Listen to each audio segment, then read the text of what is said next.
What's up, bitches? Welcome back to Minors of Mayhem, a true crime podcast delving into minors who become murderers. Delving? Diving. Have you never heard the word delving? No. I'm going to delve into this. Why don't you just say dive? What difference does it make? Because words are hard and I don't know them. Go on. Just being honest. We're diving in. We're delving into minors who become murderers, or diving into minors who become murderers, just for you. To our returning listeners, thank you so much for your continued support. We couldn't do it without you. And if you're new to our podcast, a big hello and welcome. We're so glad you found us. Once again, we will reiterate that this podcast is about minor murderers and their heinous crimes. That is the focus of this podcast, but we are in no way forgetting that with each crime, there is a victim or victims, and our hearts break for what their families have had to endure. Yep. For sure. What are we doing Wrong today? answer. What? What comes before that? And in true crime news. Oh, shit. Hey, Mom. Yeah. What do you got for true crime news today? Well, in true crime news today, we're going to go to Pennsylvania. I said that funny. Steelers. Even though I didn't watch a game this year. Oh my gosh. The Daytona 500 was postponed till tomorrow. It's freaking pouring down rain in Daytona. Damn. Right? Okay, anyway. So we're hopping off to Pennsylvania, where a man is convicted of fatally killing his girlfriend, dropping a sofa on her body, and sleeping on it. What the fuck? He dropped a sofa, like he moved the sofa over to her body. Yep. And slept on it. For more information about that. Did they say why? I don't know. I didn't read the whole thing.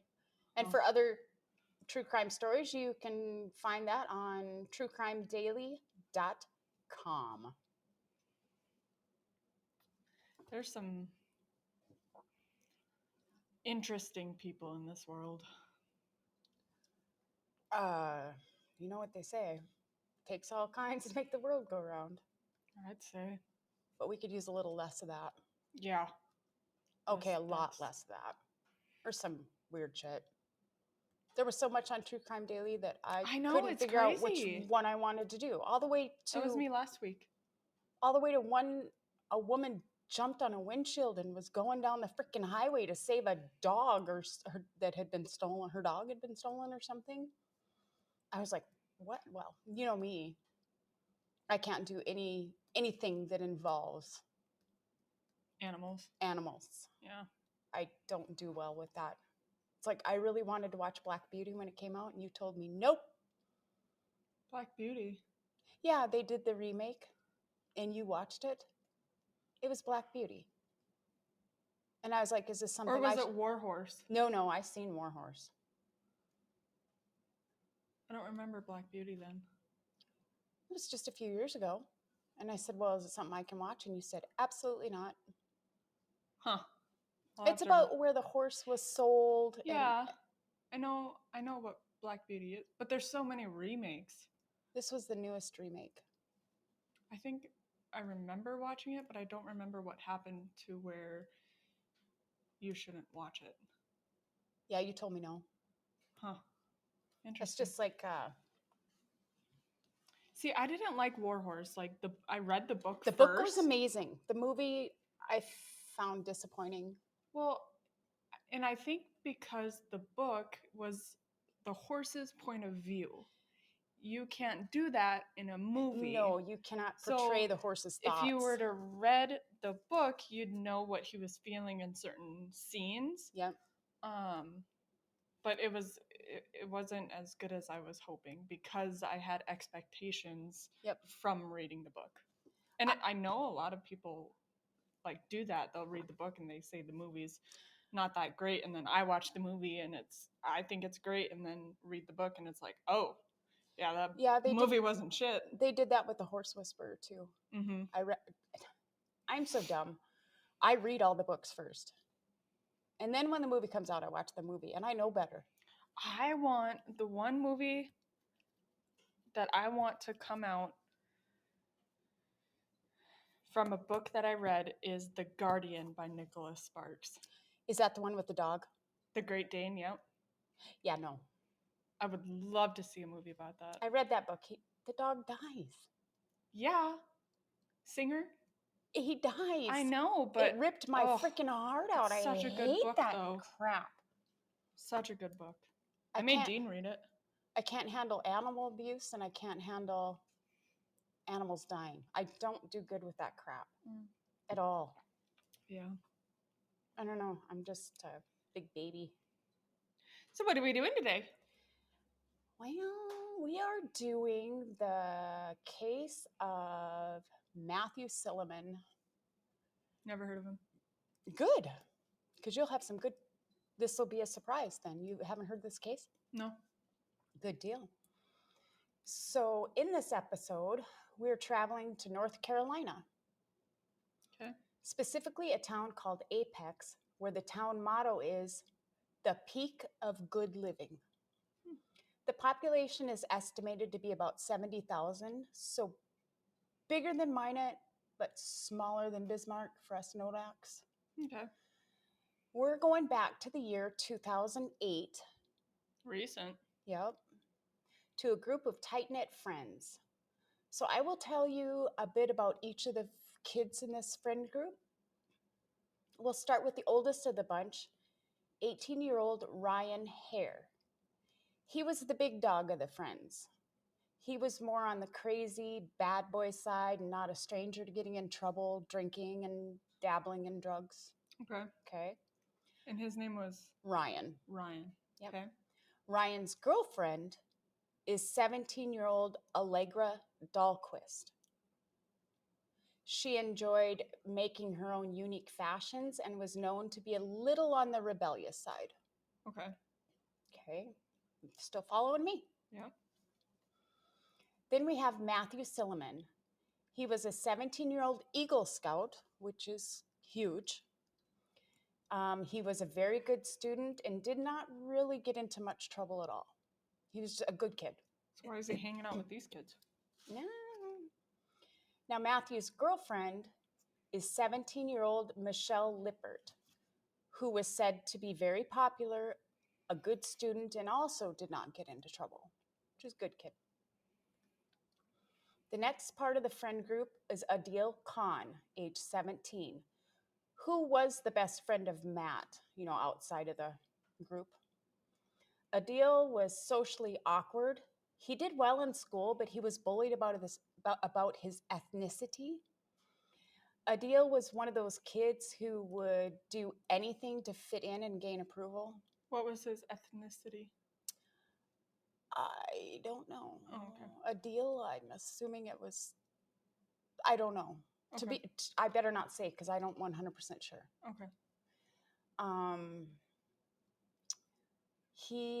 Did I say he was socially awkward? Yes. Yep. Okay. And he was one of those kids that always looked for approval. Mm-hmm. Just awkward and just. The youngster of the group is 16-year-old Drew Shaw. Now, this little feller was a party animal. He did not do well in school, and he was known as the class clown. Okay. Within the friends group, Drew was the closest to Ryan. So the youngest and oldest are close. Yep. And then Matthew and Adil. Yep. Are friends. Yep. Okay. And then there's two girlfriends. Got it? Michelle wasn't really a big part of the friend group. That's Matthew's? She just happened to be Matthew's girlfriend. Okay. Yeah. She was a good kid. I should have my notepad taking notes. Why? Because that's a lot of people. But I think I got it now that I repeated it. If you don't, I can. Whoops, I hit that. I hope it didn't make bad noise. This group of kids loved to hang out, watch movies, play video games, drink and partake in the devil's lettuce on the weekends. Just the typical teenage stuff that we've all done at one time or another. Typical freaking teenagers here, right? Unfortunately, Matt's mom, Betty, was seeing some red flags concerning Matt, and he started dressing differently. He seemed more withdrawn. He just wasn't the happy-go-lucky kid that he normally was. He was pulling away from his church friends. He started drinking more and smoking, and he even pierced his ears. His steady decline continued through the summer of 2008, and it came to a head when in September he attempted suicide. Fortunately, his father, Ben, was able to intervene thanks to a frantic call from a deal. Knowing that Matt needed more help than they could give, Ben and Betty sent Matt to an in-house treatment facility where Matt had been diagnosed as being bipolar. So was it the bipolar that made him like go down that hole? Mm-hmm. With the help he needed and the medications, the old Matt seemed to be emerging once again. Oh, good. So after Matt's diagnosis and treatment, Allegra, now you remember who Allegra is? Yes. Ryan's That's girlfriend. Ryan. Yeah. Okay. Allegra confided in Matt that she was also struggling with inner demons. She was wrought with depression and anxiety, and to relieve her feelings of anger, depression, and anxiety, she was self-harming by cutting herself on different parts of her body. I knew you were going to say that. Mm-hmm. Matt, understanding her struggle and being sympathetic to what she was going through, became her main support. They spent a lot of time talking to each other and texting. Allegra's mom was becoming increasingly aware of Allegra's self-harm, and she sought professional help for her daughter, and Allegra was admitted to the same facility Matt had gotten treatment from. And I'd really like to take a moment to shout out these parents for taking their children's mental health seriously. This was back in 2008, so almost 20, some years ago. And we still were not as open about the importance of mental well-being as we are now. You know what I mean? Yeah. So that's awesome that those parents realized that they couldn't help their kid. They needed help. For sure. So Matt and Allegra became even closer through Allegra's ordeal. He would visit her every day, and it was a great support for Allegra. Was there some jealousy between Ryan and... As he could understand what she was going through, and there was no judgment. Ryan never once came to the hospital to see her. He didn't? No. That's his girlfriend. Yep. But remember, he's the macho man. Okay. Well, coming from a small town, we all know how the rumor mill works. A guy and a girl just cannot be friends, so they must be messing around, right? Oh, God. That's right? Still a freaking thing. Even just a couple years ago. Like, I went through it. In what universe can a guy and a girl not be friends? Yeah. Without rumors like this. Probably like, 5-6 years ago? There was so many rumors going around because I was friends with a male, and I was just like, there's nothing here. Yeah. It's like a brother almost. It's just... people have no lives. Their lives are so miserable that they have to focus their attention on other people. Yeah, and you can't be just friends. You got to be doing something. Yeah. Heaven forbid a woman has more in common with a man than another woman, and they can actually be friends and carry on a conversation without the drama and the he said, she said, he said, he said, she said. Thank you. Yeah. My tongue got totally twisted. But also like that can alternate whenever like you settle down and get married. Right. Because like a lot of my best friends, once I got married, more out of a respect thing, and like I obviously grew up some too and realized that some of them were not as good as friends as I thought they were. They may have had ulterior motives. Yeah. And that happens also. Yeah. But there is a world out there where a guy and a girl can be friends where there's no ulterior motive, and there's Yep. So I don't know. It's a wishy-washy thing. So I can neither confirm nor deny whether they were messing around. All my resources had different answers. And I think there are only two people who know the truth, so we will never know for sure. But that did not stop a deal. You remember the kid who would do anything to be accepted and fit in? Mm-hmm. He ran straight to Ryan to tell him that Allegra and Matt hooked up. Go figure. Little drama maker. As expected, this information did not go over well with Ryan. He was quite upset and angry. If it was true, then sure. But we don't know if it's true. Remember, these are damn teenagers too. Yeah. They have no concept of they're dumb. Mm-hmm. We were all stupid when we were teenagers. Can confirm. Mm-hmm. After a while, all the rumors settled down, as they usually do, on to the next big story. And the group of friends seemed to be back to normal again. But behind closed doors, Ryan was obsessing over his girlfriend's alleged affair and would constantly drill Allegra. No matter what Allegra said to Ryan, he just would not let it go. So if you don't trust her on what she's saying, then don't be with her. Teenagers, dear. I know. We are way too grown up to think like a teenager. I know.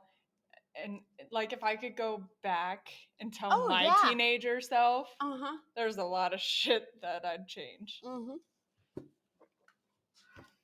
And I would imagine he was feeling pretty insecure in his relationship. He started going through her phone.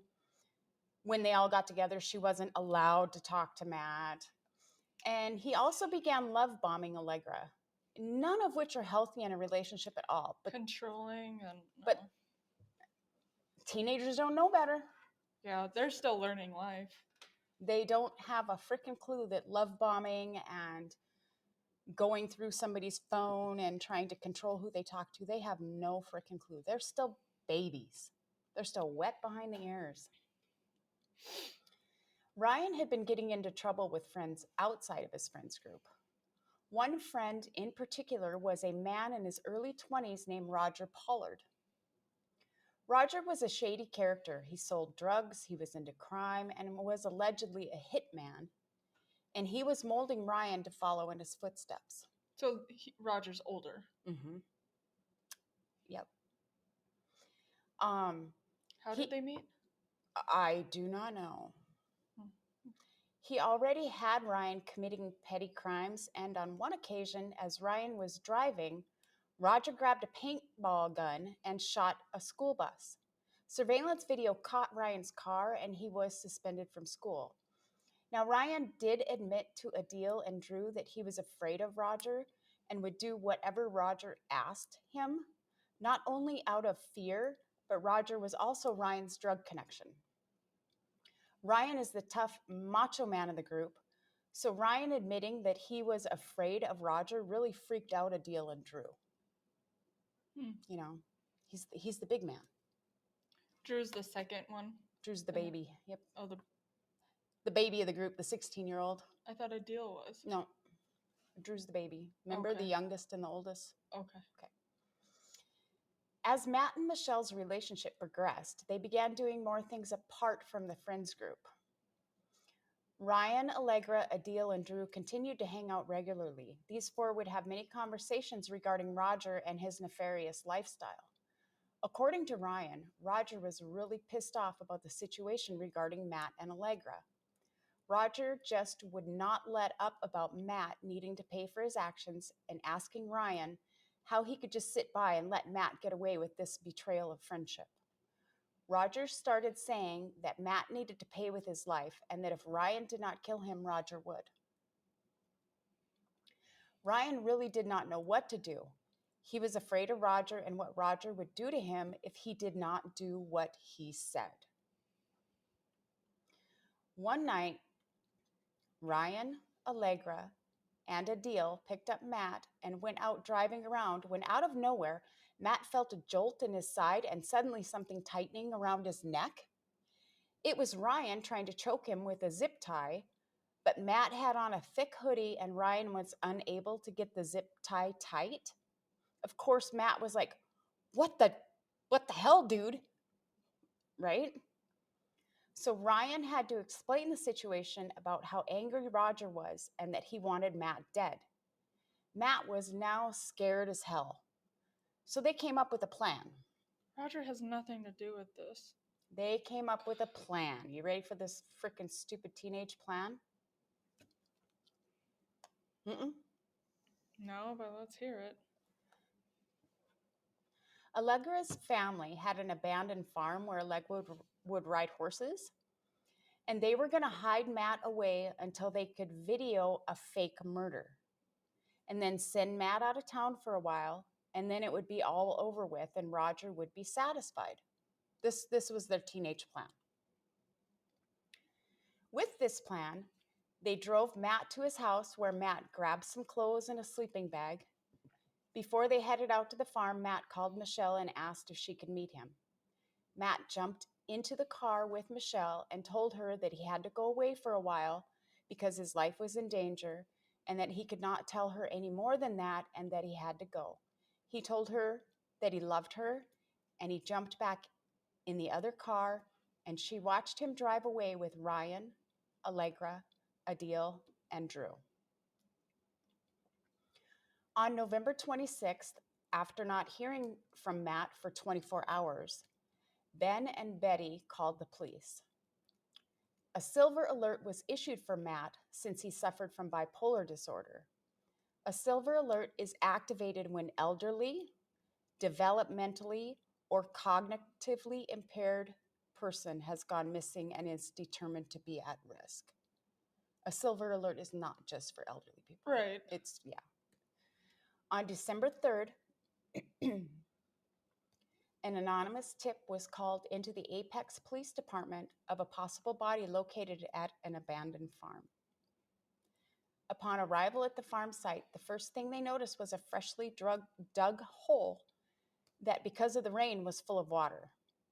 This hole was inspected and deemed to contain nothing but rainwater, but it did look like it could have been intended for a gravesite. They entered the abandoned trailer house that was a frickin' disaster. There was cigarettes, rotten food, pill bottles all strewn around, and tarot cards laying out on the table. When they came to the bathroom of the trailer, there was a zipped-up sleeping bag laying on the floor that appeared to have something in it. Upon unzipping the sleeping bag, they found what appeared to be a younger male. He had dried blood in his hair, dried vomit around his face, duct tape over his mouth, hands and legs were zip-tied, and there was a clear plastic bag secured tightly over his head with a zip tie. On the victim's body, written in permanent marker, were the words, "I love," "fail," and a cross. When they compared the victim to the missing person reports, they knew that they had just discovered the body of 17-year-old Matthew Silliman. Ben and Betty were brought in, and they positively identified the body as being that of Matt. The police inquired about Matt's friends, asking all of the usual questions. With friends' names in hand, the police officers went to work. Any questions so far? No. I don't think so. Okay. Well, maybe. So, did the plan... Just keep going. I'm trying to solve it before you're even done. Okay. I see the wheels turning. Do you want to voice your opinion? I won't confirm or deny, but what are you thinking? Because there's one hell of a twist at the end. I don't know. Because you haven't heard this case. No. Okay, wonderful. I don't know. I don't know. The wheels are turning. Where are you going? Well, bring me one. Sorry, guys. Time out. Refreshment time. If this is... hold on. So if this was the teenager's plan to do this fake murder video or whatever, and that he took off with the 4 other friends? Yep. Okay. Just had to get that part straight. He took off with Allegra, Ryan, Drew, and Adele. He said goodbye to Michelle. Okay. And I'll see you, when this is all over. Did they take him to Roger? I don't know. Or was Roger hiding? I don't know. Did he do it? I don't know. You do know. I do know. So keep going. Okay. Remember, there's one hell of a twist at the end. Just saying. Okay. Big time. So put on your thinking cap. The investigators started with Matt's girlfriend, Michelle Lippert. They decided to keep under wraps the fact that they had found Matt's body and go on with the investigation as if Matt was still missing and they were just gathering information. So the police found... Yep. It was an anonymous... from anonymous call. Anonymous call. Okay. Can you say anonymous? No. Keep going. Anonymous. Anonymous. Non. Mus. Anonymous. Anonymous. Okay. You're so pretty. I told you words are hard. I know. That's why I like to give you these hard ones. Okay, like I said, they started with Michelle Lippert, and they were going to keep under wraps that they had found the body, and they were just going on with the investigation as if Matt was still a missing person. Keeping it close to the chest. Keeping it close to the chest. They questioned Michelle about her relationship with Matt, asking if there were any problems. She stated the only problem they squabbled about was another friend named Allegra, but they had worked that issue out. All was well, and their relationship was going great. Michelle walks them through the strange conversation she had with Matt the night he disappeared, and that he drove off with Ryan, Allegra, Adele, and Drew, and she had not seen Matt since that time. So now the police officers know who he went away with. So... Suspects. Yep. So they bring in next Allegra Dahlquist. She claims to not know where Matt went, and when questioned further, she does admit that Ryan was upset about the rumors and considered Allegra and Matt's emotional connection to be cheating, thus bringing Ryan up to the top of the investigator suspect list. Yeah, but why did she lie about not knowing where he went when he went with her and the others? Well, she doesn't know that they know that. Remember, they're keeping that shit hid to the chest, right? They don't know that they talked to Michelle? Correct. Allegra didn't know that Nobody they talked to knows Michelle. Shit. Okay. Who? They also don't know that there's a dead body. Correct. They think that this is missing still, okay? So that ran Ryan up to the top of the investigator suspect list. Ryan is brought in and questioned. He admits that he and Matt had a little beef concerning Allegra, but they hashed it out and had moved past it. Ryan tells police that he was trying to protect Matt from Roger Pollard. When asked about Roger, Ryan says, quote, "Roger creeps the shit out of me. He is white, about 6 feet tall. I think he makes money off of possibly drug connections and stuff in Apex," unquote. Ryan claims that he works for Roger whenever Roger tells him to do something because he is afraid of him and that he is a hitman. He also informs them that Matt had managed to get on Roger's bad side. Ryan states, quote, Roger wants to beat the shit out of him, unquote. Him being Ryan? Him being Matt. Matt. Yep. Because of what he did to Ryan. Yep. Okay. Investigators are smart. They are smarter than we are. They traced the number of the anonymous phone tip, which led them to Drew Shaw. Oh, shit. Oh, shit. They talked to Drew's grandmother, who admitted to making the call after her grandson, Drew, told her that something bad happened and his friend may be dead. He asked her...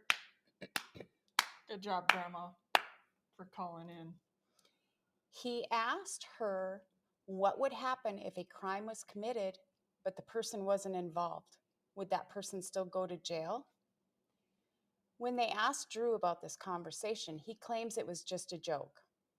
Mm-hmm. They needed to get Drew away from his grandmother, so they asked him to come with them to the station for more formal questioning. At the station, Drew said of the conversation with his grandmother that he was just trying to get a rise out of her, but she started crying, so he told her he was joking. And the police are like, nope, that isn't going to fly. Don't fly with me. We found the body exactly where you told your grandmother it was. So now Drew knows they got the dead body. Okay. Oh, in the sleeping bag in the house. Mm-hmm. I was like, but the grave was just water. Right. But I forgot about the house. Okay. They asked Drew if he would be willing to take a computerized voice stress analyzer test, or a CVSA. According to Wikipedia, because I knew you were going to ask, a CVSA is technology that aims to infer deception from stress measured in the voice. The CVSA records the human voice using a microphone, and the technology is based on the nonverbal, low-frequency content of the voice. The voice conveys information about the physiological and psychological state of the person. The technology aims to differentiate between stressed and non-stressed outputs in response to questions posed, with high stress seen as an indication of deception. Do you know how accurate that is? I do not. I'm assuming it is similar to that of a lie detector test. Probably can't be used in court, and it's just used as a tool. I didn't dig deeper because actually this is the first time I've ever heard of it. Me too. I wonder. I want to take one. Oh, God. I mean, like, to see. It's interesting how accurate it is. Yeah. So Drew, he agreed to the test. Not a problem. Wanted to do it. When Drew hesitated on a question, the investigator pounced, and Drew started talking. He explains about the plot to stage Matt's murder and convince Roger that Matt was dead, and they were going to send Matt out of town for a while. They took Matt to the farm to stash him away until they could get the fake murder on video. This story just seems so crazy to the investigators, but they must keep digging into the information. During further questioning, Drew was actually crying. He was just struggling really bad. And the investigator reassured Matt that if he didn't do anything to Matt, he had nothing to be afraid of. He says that he was at the farm and saw Matt. He said that Matt had been at the farm for days hiding from Roger. The friends would check on him and bring him food, all of the things.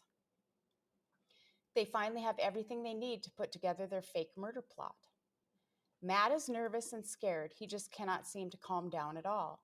And to calm Matt down, Allegra sits him down for a tarot card reading. Allegra does? Mm-hmm.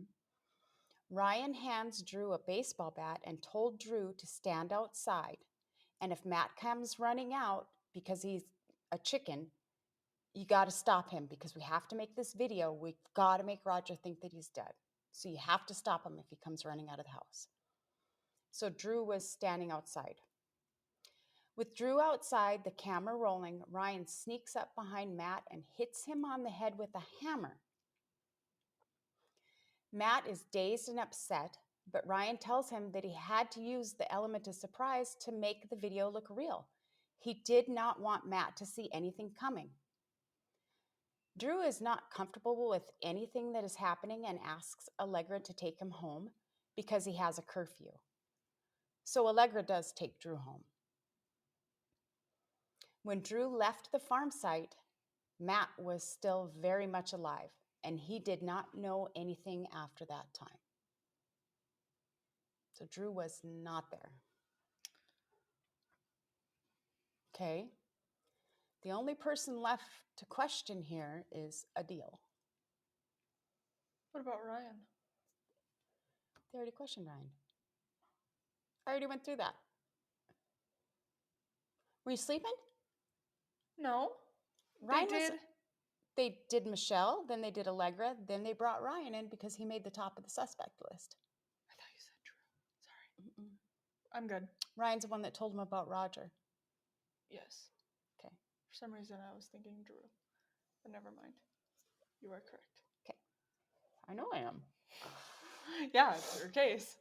The only person left to question is Adil. They asked Adil to fill in the blanks of the story, and they would cut him a plea deal. Otherwise, they were going to nail him with first-degree murder. Adil jumps on the deal and starts talking. That sounded funny. Adil jumps on the deal and starts talking. According to Adil, there was never a plan to save Matt. It was a murder plot from the very start.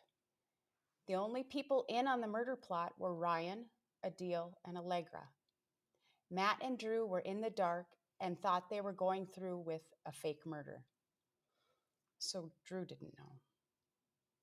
That's why he got uncomfortable when Ryan hit him on the head and wanted to go. He had no idea they were really going to murder him. This little 16-year-old didn't have a clue.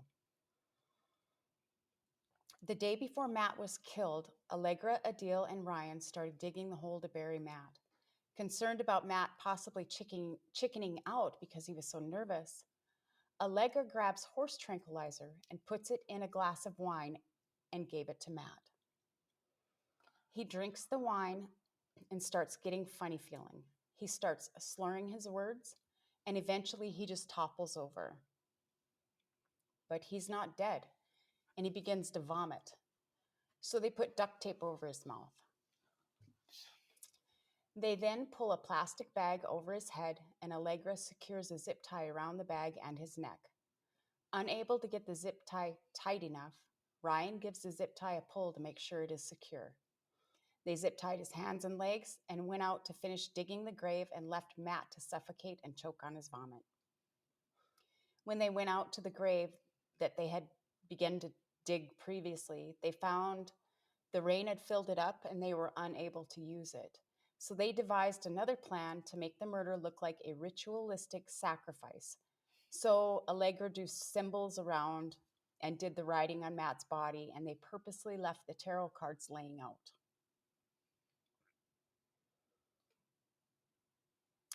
Allegra, Adil, and Drew testified against Ryan in court to lessen their sentences. But Drew didn't know.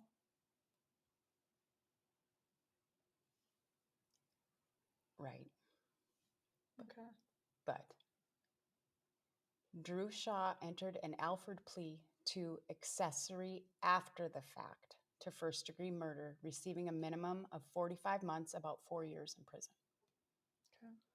Adil Khan was charged with second-degree murder, conspiracy to commit murder, and attempted murder for the first failed attempt in the car. He was sentenced to a minimum of 32 years in prison. Allegra Dahlquist was also charged with second-degree murder, conspiracy to commit murder, and attempted murder. She was sentenced to a minimum of 30 years. Ryan Hare was charged with first-degree murder and was sentenced to life in prison. Michelle Lippert was found to not have any involvement or knowledge of this murderous plot. She was innocent of everything. Are you ready for the twist? Do you have any idea what the twist is? I would say it has something to do with Roger. Roger does not and never did exist. Ryan is Roger.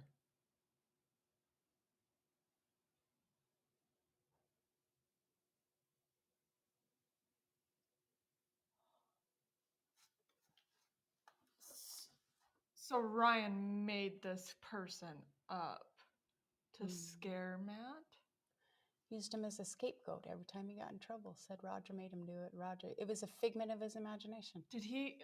So when he got sentenced and in jail, did they do any like psychological I don't testing or anything?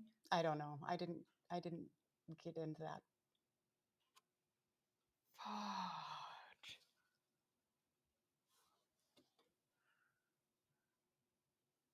The voices made me do it. Wowzers.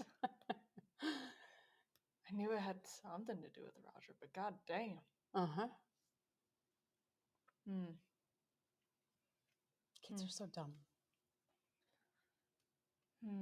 Any questions? Anything you want to say? All because of jealousy. And rumors. And the he said, she said. Yep. All because... No, it wasn't. Adil. Adil went and told him these rumors. Yep. You know what the sad thing is? Fucktards. And I tell my 14-year-old daughter this all the time.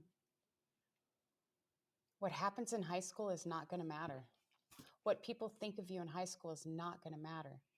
When you're an adult, you're going to make new friends. You're going to have a totally different life. It doesn't matter. Mm-hmm. Big facts. Mm-hmm. I have one person from school that I'm friends with. Mm-hmm.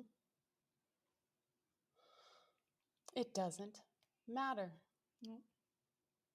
You grow into the person that you're going to be, and your life changes. And yeah, it's like once you figure out who you are, and like it takes such a long time to figure out like who you are and who you're comfortable with being. Mm-hmm. And then once you figure that out, everything else falls into place. It does. Like once I met, my husband, well, I've known him I've had a crush on him for 14 plus years. But like once we got together and I moved in with him, my old friends disappeared. Yep. Because I could see the bullshit. Mm-hmm. And then his friends, their wives, became my best friends. Yep. It's once you figure it out, it takes multiple tries. Yeah. But once you figure it out, everything else will fall into place. It does. And for all you young listeners that shouldn't be listening to this podcast, what happens in high school does not matter. Don't lose sleep over what somebody thinks about the things you do. Mm-hmm. Be yourself. Yep. Be yourself. Do what makes you happy. Yep. Fuck everybody else. And I'm sorry, Brad, but that's just fuck everybody else.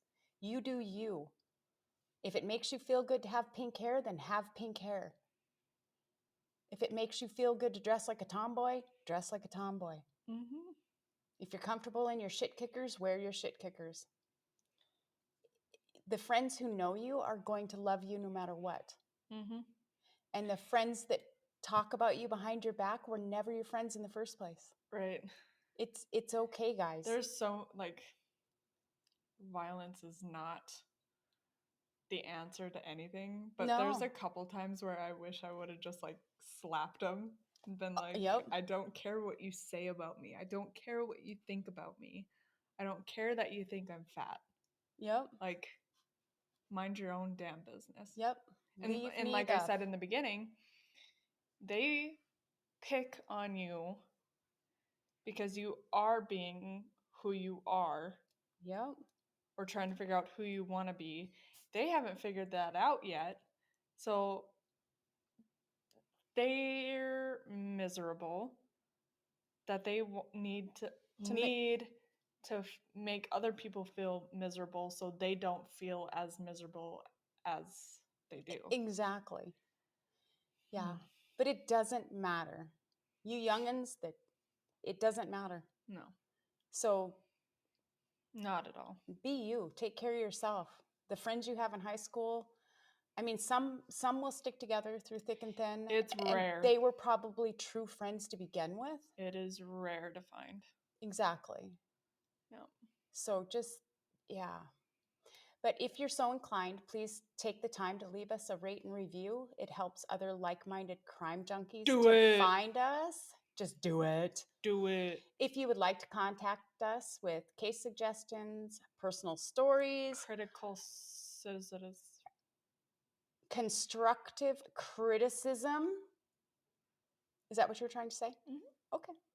Or just to hash over an already covered case, you can reach us via email at minersofmayhem@gmail.com or via our Facebook page. And if you don't follow us on Facebook, you can just type in Miners of Mayhem and Miners of Mayhem in the search bar and find us.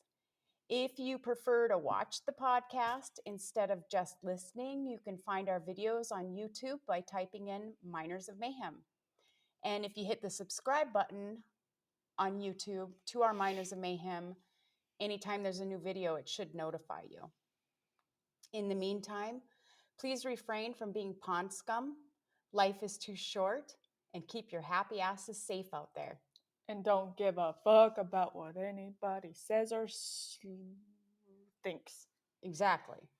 Bye. Bye.